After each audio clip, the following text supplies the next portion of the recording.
সুপ্রিয় শিক্ষার্থীবৃন্দ, আসসালামু আলাইকুম।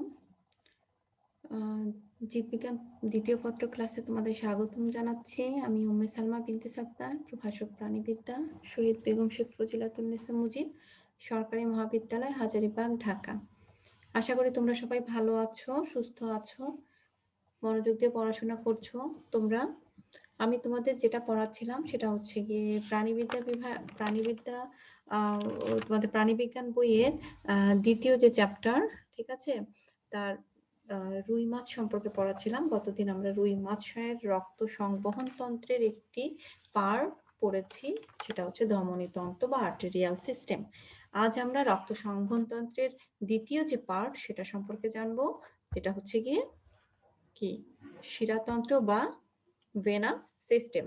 প্রথমে আমরা জেনে নিই শিরা কাকে বলে, তারপর আমরা জানবো যে আসলে শিরাতন্ত্রটা কি এবং কোথা থেকে এটি উৎপত্তি হচ্ছে বা যাচ্ছে। তাহলে শিরা কাকে বলছে দেখো, যে সকল রক্তনালিকা সাধারণত দেহের বিভিন্ন অংশ থেকে কার্বন ডাই অক্সাইড সমৃদ্ধ রক্ত হৃৎপিণ্ডে নিয়ে আসে তাকে বলা হচ্ছে শিরা। তাহলে তোমরা সবাই বুঝতে পারছো যে শিরাটা কি। তার মানে কি হচ্ছে, এটি কি করছে, সারা শরীরে যে কার্বন ডাই অক্সাইড সমৃদ্ধ রক্তটা তৈরি হচ্ছে সেটাকে কোথায় নিয়ে আসছে, হৃৎপিণ্ডে। হৃৎপিণ্ডে নিয়ে আসা পর্যন্ত হচ্ছে শিরার কাজ। তো এটাকে আমরা বলছি, এবং যেই তন্ত্রটা কি করছে, যে অংশগুলো নিয়ে কি হচ্ছে এই শিরাগুলো দেখা যাচ্ছে গঠিত, সেটাকে আমরা বলছি শিরা তন্ত্র। শরীরের সম্মুখ যে অংশ আছে সেই সম্মুখ অংশের অ্যান্টেরিয়র কার্ডিনাল শিরা, এটা নিয়ে যাবে চক্ষু গোলক, যেটা সেখান থেকে কার্বন ডাইঅক্সাইড সমৃদ্ধ রক্ত নিয়ে যাবে। নাসা ও হাইওয়েট অঞ্চল থেকে কি করবে, এই কার্বন ডাইঅক্সাইড সমৃদ্ধ যে রক্তটা সেটাকে সংগ্রহ করবে। এবং ইনফিরিয়র জুগুলার শিরা কি করবে, নিচের চোয়ালের যে পার্শ্বদেশ আছে এবং ফুলকা যে থলিগুলো আছে সেগুলো থেকে রক্ত সংগ্রহ করে প্রথমে নিয়ে যাবে ডাক্টাস কুভিয়েতে। সেখানে সেটা উন্মুক্ত হবে এবং ডাক্টাস কুভিয়া থেকে হৃদযন্ত্রের যে সাইনাস ভেনোসাস আছে সেই সাইনাস ভেনোসাসে এসে মুক্ত হবে। আমরা পরবর্তীতে যখন ছবি দেখব, ছবি দেখলে আমাদের জিনিসটা ক্লিয়ার হবে। আমরা এখন একটু দেখি শিরাতন্ত্রের বিভিন্ন অংশ, কি কি অংশ থাকে। আমরা যদি একটা রুই মাছের শিরাতন্ত্রকে ভাগ করি তাহলে আমরা দু ধরনের শিরাতন্ত্র দেখতে পাই, একটা হচ্ছে সিস্টেমিক শিরাতন্ত্র আর একটা হচ্ছে পোর্টাল শিরাতন্ত্র। তাহলে সিস্টেমিক শিরাতন্ত্রটা আবার কি, দেখো এখানে কি কি থাকবে, অ্যান্টেরিয়র কার্ডিনাল শিরা বা তারপর ইন্টেরিয়র জুগুলার শিরা এবং থাকবে সাবক্লেভিয়ান যে শিরা, এই তিনটা অংশ নিয়ে তৈরি হবে সিস্টেমিক শিরাতন্ত্র। এবং পোর্টাল যে শিরা, পোর্টাল শিরাতন্ত্রের মধ্যে থাকবে কডাল শিরা, তারপর থাকবে সেটা আবার কি হবে, দুই জায়গায় বিভক্ত হয়েছে, একটা হেপাটিক পোর্টাল, একটা হচ্ছে রেনাল পোর্টাল। এই দুই ভাগে এটি ভাগ হচ্ছে এবং সেখান থেকে কি হচ্ছে, এরা কি করছে, সারা শরীরের যে কার্বন ডাই অক্সাইড সমৃদ্ধ যে রক্তটা আছে সেই রক্তটা নিয়ে যাচ্ছে কোথায়, ডাক্টাস কুভিয়া, এবং ডাক্টাস কুভিয়া থেকে সেটা হৃৎপিণ্ডে গিয়ে প্রবেশ করছে। আমরা যদি দেখি তাহলে আমরা দেখব সাবক্লেভিয়ান যে শিরাটা সেটা কি করছে, দেহের দুই পাশের যে বক্ষ পাখনা থাকে সেখান থেকে রক্তটাকে সংগ্রহ করে সরাসরি সাইনাস ভেনোসাসে এসে মুক্ত হবে। এবং দেহের পশ্চাৎ অংশ এবং পৌষ্টিকতন্ত্রের যে বিভিন্ন অংশ আছে সেখান থেকে সৃষ্ট বিভিন্ন যে শিরাগুলো সেগুলো সম্মিলিতভাবে হেপাটিক পোর্টাল শিরা গঠন করবে। এবং এই হেপাটিক পোর্টাল শিরাটা কি করবে, এটা কি করবে, রক্তটাকে নিয়ে যাবে যকৃতে, এবং যকৃতে প্রবেশ করে এটা কি করবে, এক ধরনের রক্ত জালকের সৃষ্টি করবে, যেটা লেজ হতে কি হবে, এরপর লেজ হতে কি হবে, কার্ডিনাল ভেইন বা পুচ্ছক শিরা কি করবে, রক্তটাকে সংগ্রহ করবে। এটি দেহ অঞ্চলের ডান ও বাম অংশে দ্বিধা বিভক্ত হবে। ডান শাখাটি ডান পশ্চাৎ কার্ডিনাল শিরা নামে সামনের দিকে অগ্রসর হবে এবং বাম শাখাটি রেনাল পোর্টাল শিরা হিসেবে বৃক্কে প্রবেশ করবে এবং কৈশিক জালিকার সৃষ্টি করবে। বৃক্ক থেকে বাম পশ্চাৎ কার্ডিনাল শিরা উৎপন্ন হয়ে সামনের দিকে যাবে এবং সেখানে বিস্তৃত হবে। ডান ও বাম কার্ডিনাল যে শিরা আছে শিরাটাকে আড়াআড়ি ভাবে যুক্ত করে অনেকগুলো শিরা থাকবে, যেটাকে আমরা বলছি ট্রান্সভার্স অ্যানাস্টোমোসিস, এই নামে আমরা এটাকে ডাকছি। আমরা যদি একটা শিরাতন্ত্রের যদি আমরা ছবি দেখি তাহলে আমরা দেখতে পাচ্ছি, তোমরা ছবির মধ্যে দেখতে পাচ্ছ এই যে বড় বড় যে শিরাগুলো সেগুলোকে আমরা বলছি সম্মুখ কার্ডিনাল শিরা। এই যে দুপাশে দুটা সম্মুখ কার্ডিনাল শিরা থাকবে, তার পাশে ভিতরের দিকে যেটা থাকবে সেটা হচ্ছে ইনফেরিয়র জুগুলার শিরা। রক্তগুলো কি হবে, দেহের সম্মুখের যে অংশগুলা থাকবে, সম্মুখের যত দেহের অংশগুলো থেকে কি করবে, সব কার্বন ডাইঅক্সাইড সমৃদ্ধ রক্তটাকে কোথায় নিয়ে যাবে, এই যে সম্মুখ কার্ডিনাল শিরা এবং ইনফেরিয়র জুগুলার শিরা, এই দুটার মাধ্যমে কোথায় প্রবেশ করবে, ডাক্টাস কুভিয়েতে। তোমরা ছবিতে দেখতে পাচ্ছ ডাক্টাস কুভিয়েতে প্রবেশ করবে এবং ডাক্টাস কুভিয়ে থেকে সেটা কোথায় যাবে, সাইনাস ভেনোসাস, হৃৎপিণ্ডে সাইনাস ভেনোসাস হয়ে এটা হৃৎপিণ্ডে প্রবেশ করবে। তাহলে আমরা কি পেলাম, এই যে সম্মুখ কার্ডিনাল শিরা এবং ইনফেরিয়র জুগুলার শিরা, এই দুটা শিরা মিলে কি করছে, ডাক্টাস কুভিয়ের মাধ্যমে সারা শরীরের সম্মুখের অংশের যে কার্বন ডাইঅক্সাইড সমৃদ্ধ রক্ত আছে সেটাকে নিয়ে যাচ্ছে সাইনাস ভেনোসাস থেকে হৃৎপিণ্ডের মধ্যে এসে জমা করছে। একইভাবে কি করছে দেখো, হৃৎপিণ্ডের পিছনের যে অংশ, আমরা যদি দেখি শিরার দেহের পিছনের যে অংশ, সেই পিছনের সেই অংশটার মধ্যে থাকবে হচ্ছে গিয়ে কডাল শিরা। ঠিক আছে, এই যে এখানে কডাল শিরা যেটা থাকবে, কডাল শিরাটা আবার হবে কি, সামনের দিকে এসে দুটো অংশে ভাগ হয়ে যাবে। একটা হচ্ছে কি ডান পশ্চাৎ কার্ডিনাল শিরা, তোমরা দেখতে পাচ্ছ ছবিতে, একটা হচ্ছে ডান পশ্চাৎ কার্ডিনাল শিরা, আর একটা হচ্ছে গিয়ে বাম পশ্চাৎ কার্ডিনাল শিরা। এই দুইটা শিরায় এরা কি হবে, বিভক্ত হয়ে যাবে। এই যে ডান পশ্চাৎ যে কার্ডিনাল শিরা, এটা গিয়ে কি হবে, ডাক্টাস কুভিয়ের মাধ্যমে এটা কি হবে, সাইনাস ভেনোসাস হয়ে হৃৎপিণ্ডে প্রবেশ করবে। আর বাম পোর্টাল যে পশ্চাৎ কার্ডিনাল শিরা, সেটা কি হবে, এই যে দেখো এখানে এসে কি হবে, এটা বিভক্ত হয়ে যাবে, এতে রেনাল পোর্টাল শিরা হয়ে হৃৎপিণ্ডে প্রবেশ করবে। হৃৎপিণ্ডে প্রবেশ করার পর এটা কি হবে, এটাও কি হবে, দেখা যাচ্ছে যে সাইনাস ভেনোসাসে হৃৎপিণ্ডে প্রবেশ করবে। এবং এখানে যে যাবে, যাওয়ার পথে এটা কি করবে, এটা কি করবে দেখো, বিভিন্ন খণ্ডক যুক্ত বিভিন্ন শিরার সাথে যুক্ত হবে। তোমরা এখানে ছবিতে দেখতে পাচ্ছ বিভিন্ন খণ্ডকযুক্ত শিরার সাথে এটা যুক্ত হবে, যা ডাক্টাস কুভিয়েতে গিয়ে মিলিত হয় এবং সেখান থেকে কি হবে, সাইনাস ভেনোসাসে প্রবেশ করবে। বাম কার্ডিনাল যে শিরাটা আছে, বাম কার্ডিনাল শিরা কি করবে দেখো, এটা বৃক্কে প্রবেশ করবে।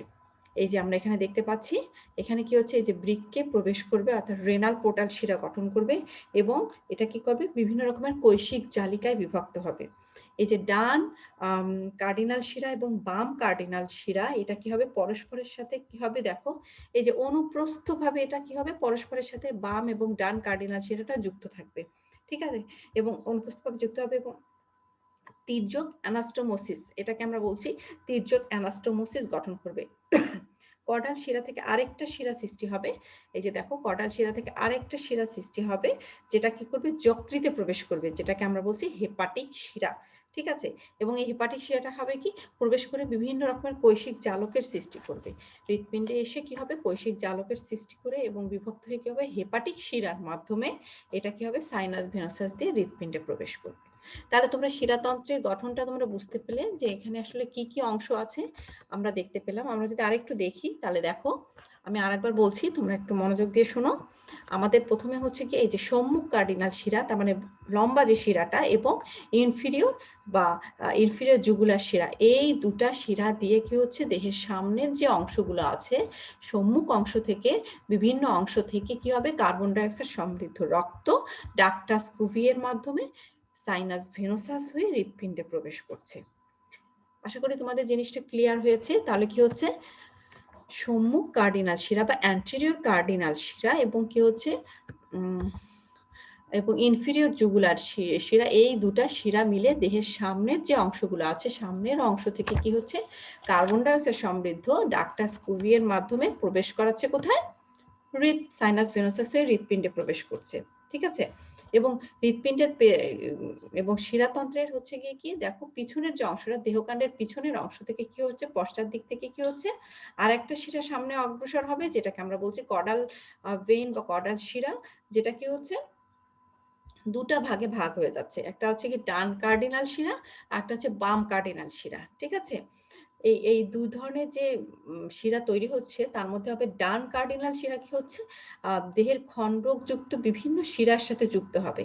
এই যে দেখো, তোমরা ছবিতে দেখতে পাচ্ছ এই যে ডান কার্ডিনাল শিরা কি হচ্ছে বিভিন্ন খণ্ডকযুক্ত শিরার সাথে যুক্ত হবে, যুক্ত হয়ে কোথায় যাচ্ছে, এই যে কার্ডিনাল শিরার মধ্যে যাচ্ছে, কি বলে তোমার সাইনাস ভেনো ডাক্টাস কুভিয়েতে যাচ্ছে এবং ডাক্টাস কুভিয়ে হয়ে এটা কোথায় যাচ্ছে, সাইনাস ভেনোসাস হয়ে হৃৎপিণ্ডে প্রবেশ করছে। আর এই যে বাম কার্ডিনাল শিরা যেটা, সেটা কি হবে, কিছু দূর এগোবে, এগোনোর পরে এটা কোথায় যাবে, বৃক্কে প্রবেশ করবে, বৃক্কে প্রবেশ করার পর রেনাল পোর্টাল ভেন বা রেনাল শিরার মাধ্যমে কি করছে, এটা বৃক্কে প্রবেশ করছে, বৃক্কে প্রবেশ করার পর এটি কি করছে, পরবর্তীতে কি হচ্ছে, আবার এটি হচ্ছে সামনের দিকে অগ্রসর হয়ে ডাক্টাস কুভিয়ের মাধ্যমে সাইনাস ভেনোসাস হয়ে হৃৎপিণ্ডে এটি প্রবেশ করছে। ঠিক আছে, এইটুকু আশা করি তোমাদের ক্লিয়ার হয়েছে। তারপর দেখো ডান এবং বাম যে কার্ডিনাল শিরা আছে এটা কি হবে, পরস্পরের সাথে দেখো তো কিভাবে যুক্ত আছে, অনুপ্রস্থ ভাবে যুক্ত আছে, অনুপ্রস্থ ভাবে এটা কি হবে, পরস্পরের সাথে যুক্ত হবে এবং তির্যক অ্যানাস্টোমোসিস গঠন করবে। এই অংশগুলোকে আমরা বলছি তখন তির্যক অ্যানাস্টোমোসিস বা ট্রান্সভার্স অ্যানাস্টোমোসিস। ঠিক আছে, এবং আরেকটা দেখো তোমাদের এই যে কডাল ভেইন, ঠিক আছে, কডাল ভেইন বা কডাল শিরাটা কি করবে দেখো, আর একটা শিরা তৈরি করবে যেটাকে আমরা বলছি কি, এটা গিয়ে কোথায় প্রবেশ করছে, এটা গিয়ে প্রবেশ করছে হচ্ছে যকৃৎ, ঠিক আছে, লিভার, ঠিক আছে, এটার নাম হচ্ছে হেপাটিক পোর্টাল শিরা। আশা করি ক্লিয়ার হয়েছে তোমাদের, এটা কি হচ্ছে হেপাটিক পোর্টাল শিরা। এই হেপাটিক পোর্টাল শিরাও কি হবে, দেখা যায় ডাক্টাস সাইনাস ভেনোসাসের মাধ্যমে এটা কোথায় প্রবেশ করছে, হৃৎপিণ্ডে প্রবেশ করছে। এভাবে কি হচ্ছে সারা শরীরের যে কার্বন ডাই অক্সাইড সমৃদ্ধ যে রক্তগুলো আছে সেই রক্তগুলা কোথায় প্রবেশ করছে, হৃৎপিণ্ডে প্রবেশ করছে। আশা করি বিষয়টা তোমাদের কাছে ক্লিয়ার হয়েছে। তাহলে এখানে মোট কোন জিনিসটা কাজ করছে দেখো, তিনটা জিনিস কাজ করছে। দেহের সামনের যে অংশগুলো আছে সামনের অংশ থেকে রক্ত যাচ্ছে কোথায়, এই যে সম্মুখ কার্ডিনাল শিরা এবং ইনফিরিয়র জুগুলার শিরার মাধ্যমে যাচ্ছে হৃৎপিণ্ডে। পিছনের যে অংশগুলো আছে পিছনের অংশগুলো কোথায় যাচ্ছে দেখো, এটা হলো কি ডান কার্ডিনাল শিরা এবং বাম কার্ডিনাল শিরার মাধ্যমে কি হচ্ছে বৃক্ক এবং বাকি অংশগুলো আবার কি হচ্ছে হৃৎপিণ্ডে যাচ্ছে। এবং কডাল শিরার আরেকটা অংশ যেটা কি হচ্ছে সরাসরি লিভারে প্রবেশ করছে, লিভারে প্রবেশ করে এটা কি হচ্ছে হেপাটিক শিরা হিসাবে কি হচ্ছে হৃৎপিণ্ডে প্রবেশ করছে। এই তিন ভাবে কি হচ্ছে সারা শরীরের যে কার্বন ডাই অক্সাইড সমৃদ্ধ রক্তগুলো আছে সেটা হৃৎপিণ্ডে প্রবেশ করছে।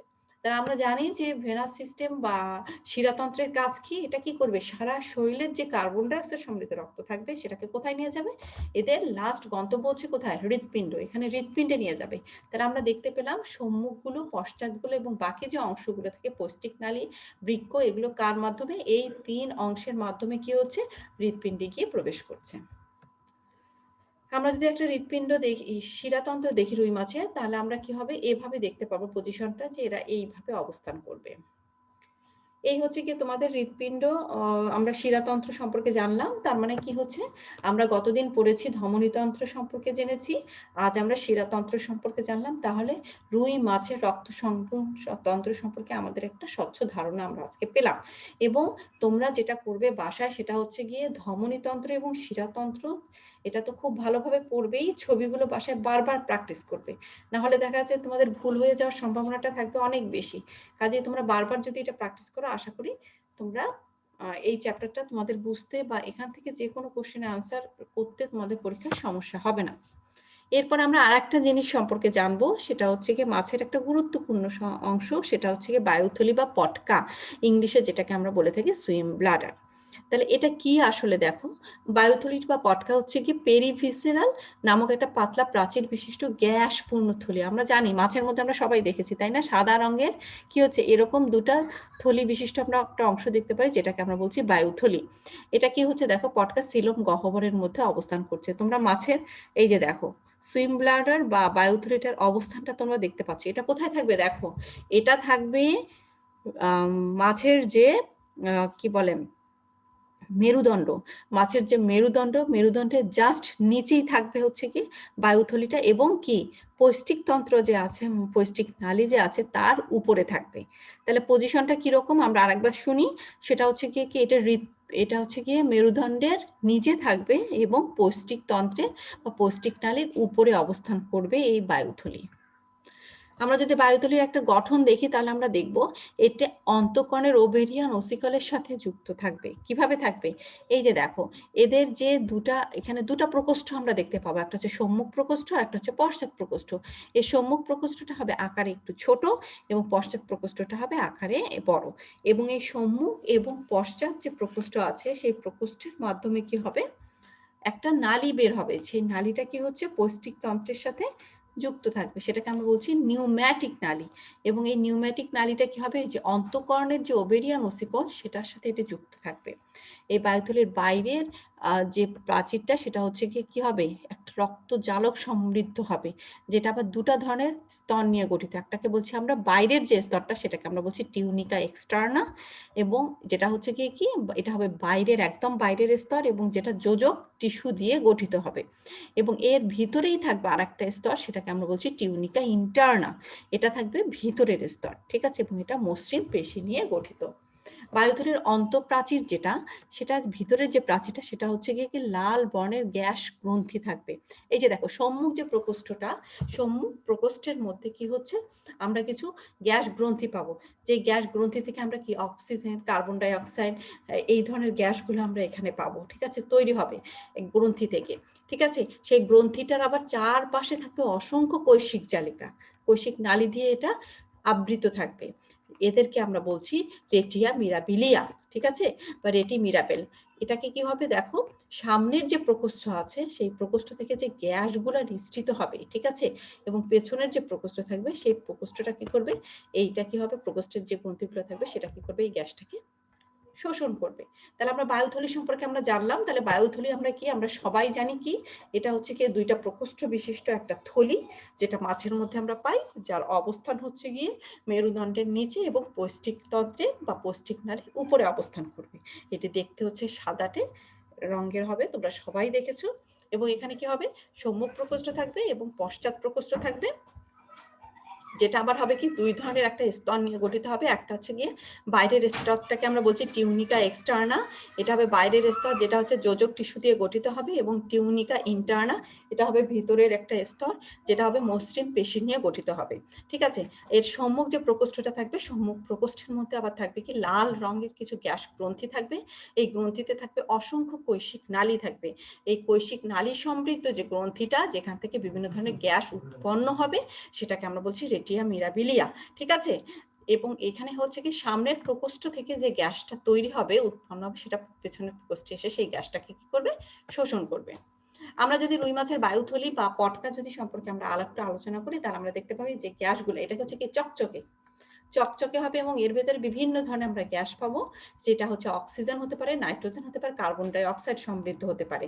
এবং রুই মাছের বায়ুথলি হচ্ছে কি দুইটা প্রকোষ্ঠ বিশিষ্ট হবে, একটা হচ্ছে সম্মুখ এবং পশ্চাৎ কক্ষ। সম্মুখ প্রকোষ্ঠটি ছোট, পশ্চাৎ প্রকোষ্ঠটি হবে বড়।